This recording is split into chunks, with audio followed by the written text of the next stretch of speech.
Струшката градежна фирма Dream Building е подготвена да продолжи со проектот за изградба на модерен европски центар за возрастни лица во Карпош, ако има интерес од владата и од градоначалникот Стефан Богоев. Ова во изјава за телевизија 24 го изјави собственикот Ресул Лога на една од фирмите која со тужба си ги бара парите назад од Меѓународниот сојуз на Боки 13. Парите над 230.000 евра уште лани легнале на сметката на Јасна Мандик, подпредседателка на Сојузот на Боки 13. Фирмата ги исплатила преку авторски договор.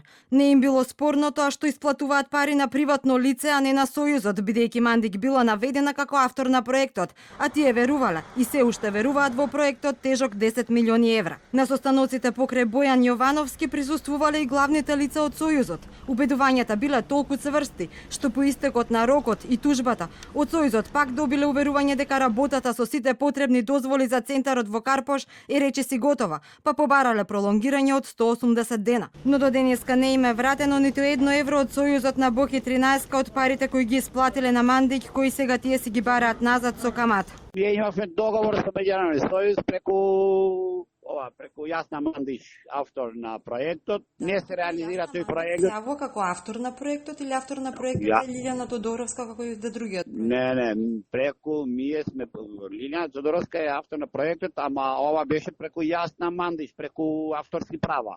И ден денеска ако ми се ветува, туку ќе го тераме тој проект. Ние се откажавме тогаш, пошто гледавме дека закочија, али сме за тој проект. Лога вели дека тие не се чувствуваат дека се рекетирани бидејќи имаат договор, па ниту пријавиле рекет во обвинителството, ниту пак обвинителството досега не ги побарало да дадат исказ за случајот рекет. Не е рекет тоа е договор ми ја имавме. Ја не знам зашо ја го третирате како рекет.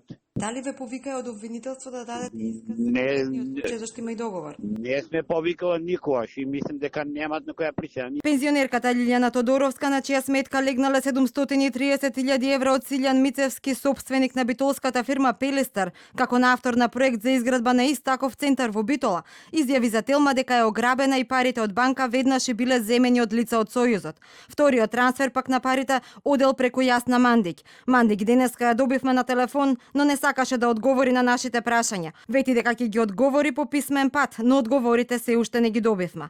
Од обвинителството нема одговор дали Меѓународниот сојуз е дел од истрагата за рекет во кој осумничени се Боки 13 и Зоран Милевски Кичеец, додека шефицата на организиран криминал Вилма Русковска, како и специјалната обвинителка Катица Јанева се на одмор. Се уште се чека вештачењето на мобилниот на Боки 13, кој му беше одземен при апсењето на граничниот премин Богородица.